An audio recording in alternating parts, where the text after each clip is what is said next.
এবারের ঈদ সালামি 10,000 টাকা নিলাম আমি। ইয়েস। আসসালামু আলাইকুম সবাইকে। আজকে হচ্ছে আমাদের শেষ রোজা। তো শেষ রোজার দিন আমি ঈদের ব্লগটা শুরু করলাম। তো মাগরিবের আজান দিলে আমরা সবাই ইফতার করতে বসে যাই। তো ইফতারে আহামরি কিছু ছিল না, শেষ ইফতার তো আমরা তারপর মাগরিবের নামাজটা পড়ে বের হয়ে যাই নানুর বাড়ির উদ্দেশ্যে। তো নানুর বাড়ি যাওয়ার সময় আমরা রিক্সা নিয়ে রওনা দিই। তো আমরা নানুর বাড়িতে চলে আসছি। তো বাসায় এসে দেখি সবাই খুবই ব্যস্ত, সবাই প্রস্তুতি গ্রহণ করছে কালকের জন্য। আর আমি তো এতটা ক্লান্ত ভোগ করতেছি, কিছু করি নাই। তারপরও তো মাগরিবের আজানটা দিলে আমি অজু করে নিই, তারপর নামাজ পড়ার জন্য আমার মামার রুমে যাই। মামার রুমটা তোমরা দেখতে পারো একবার।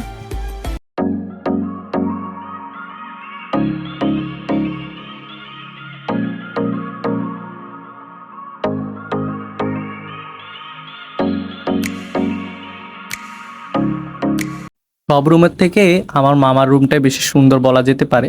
তো আমি পরে কিছুক্ষণ নারুটো দেখছিলাম, আমার শো তো প্রতিদিনে চলে এই সময়। বাই দ্য ওয়াই, আমি এখন ভাত খাচ্ছি নারুটো দেখতে দেখতে। আর এদিকে তো ওয়াইফ এত খুশি কালকের ঈদের জন্য, সে কত টাকা সালামি নেবে সেটা তোমাদেরকে বলবো। তো 11টা 15 বেজে গেছে, আমি তাই বেশি দেরি না করে ফ্রেশ হতে যাই, কারণ কালকে তো ঈদ, তাড়াতাড়ি ঘুম থেকে উঠতে হবে। তো আমি আর ওয়াহিব তাড়াতাড়ি করে ঘুমাতে যাই, আর তোমাদের সাথে দেখা হচ্ছে সকালে। মনে লেগেছে রং বাজে খুশির মাদল, দেখো চাঁদ উঠেছে আকাশে। এলো বছর ঘুরে 30 রোজার পরে, আজ খুশির ঈদ এলো রে, আজ খুশির ঈদ এলো রে, আরে খুশির ঈদ এলো রে। ঈদ মুবারক, ঈদ মুবারক, ঈদ মুবারক। তো গাইস, এখন আমরা নামাজের উদ্দেশ্যে যাচ্ছি, ঈদের নামাজটা পড়বো। আমরা প্রতিদিন যে মসজিদে পড়ি ওই মসজিদে। তো আমি আর আমার মামা আর ওয়াহিব আমরা বাইকে করে যাচ্ছিলাম। তারপর আমরা মসজিদে বসেছিলাম, হুজুরের কথা শুনছিলাম। হুজুর আমাদেরকে ঈদের নামাজের নিয়ম শেখাচ্ছিল। তো নামাজ পড়ে আমরা কবর জিয়ারত করতে যাই। আমার বড় মার আর জ্যাঠার কবর জিয়ারত করে আমরা বাসার দিকে তারপর রওনা হই। তো বাসার দিকে রওনা দিতে হবে তাড়াতাড়ি, কারণ সবার থেকে সালামিটা তো নিতে হবে, আর খাওয়া দাওয়া তো আছে। আর তোমরা কিভাবে ঈদ পালন করছো অবশ্যই কমেন্টে জানাও। আজকে আমি 5,000 টাকা উঠাবো ইনশাল্লাহ যদি পারি, আর যদি হিসাব করি সর্বনিম্ন 2,000 টাকা ইনশাল্লাহ। এটাই আমার চ্যালেঞ্জ, দেখা যাক পারি কিনা। টাকা টাকা টাকা উঠবে আরো বেশি ইনশাল্লাহ। কোনো 10 টাকার নোট 20 টাকার নোট হবে না, 100 টাকার নোট। আর সর্বনিম্ন 50 টাকার নোট যদি কেউ মন থেকে দিতে নিব। 100 টাকার নোট ছাড়া হবে না ভাই। আরো 100 টাকা পাইছি, আমার শরণ মামা দিছে, ধন্যবাদ শরণ মামা। বাই দ্য ওয়াই, সবাই এখন আস্তে আস্তে আসবে আমাদের বাসায় আমার নানু আর নানাকে সালাম দিতে। তো আমি এত কথা বুঝি না, আমি শুধু খাওয়া দাওয়া আর সালাম নিয়ে পড়ে আছি। এনিওয়ে, ফার্স্ট আমি আমার ইতু খালামুনিদের বাসায় যাই।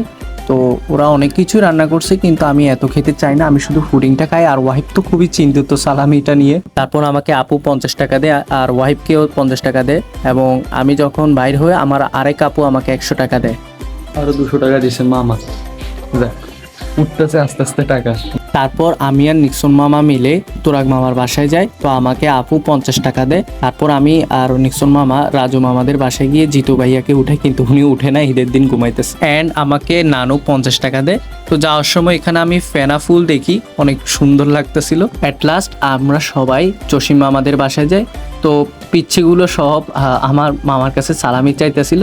তো সালাম দেওয়ার সাথে সালামিটা তারা হাতে পেয়ে যায়, এবং আমিও সালামি হাতে পেয়ে যাই। আমার মামি আমাকে 100 টাকা দেয়, ওয়াইফকেও 100 টাকা দেয়। তারপর আমরা সবাই একে অপরের সাথে কথা বলছিলাম, জসিম মামাও ছিল এখানে।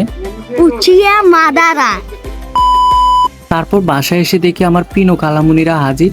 তো তাদেরকে আমি খাতিরদারি করছিলাম। তারপর ছাদে গিয়ে আমি মিটুর মামার সাথে ছবি তুলছিলাম, হচ্ছে আমার মামার ফ্রেন্ড। এই মাত্র আমার মামা মিতুর মামা ছাদে যার সাথে মাত্র আমি ভিডিও করছি, উনি আমাকে 500 টাকা দিছে, আমাকে অনেক ধন্যবাদ। তারপর একটু বিশ্রাম না নিতেই আমার ডুঙ্গি খালা হাজির। আমরা অনেক অসহায়, কত টাকা উঠছে? খুবই কম 100 টাকা। বাই দ্য ওয়াই লাস্ট সালামিটা আমার খালামুনি দেয়। তো এখন আমি খুবই ক্লান্ত, ভিডিওটা আর চালিয়ে যেতে পারছি না। এনিওয়াই আমি এখন টাকাগুলো গুনছি। আমি কোনো মিথ্যা কথা বলবো না, আমি 5000 টাকা উঠাতে চেয়েছি কিন্তু পেরেছি মাত্র 3000 টাকা। তারপরও আলহামদুলিল্লাহ। তো দেখা হচ্ছে অন্য কোনো ভিডিওতে। আল্লাহ হাফেজ।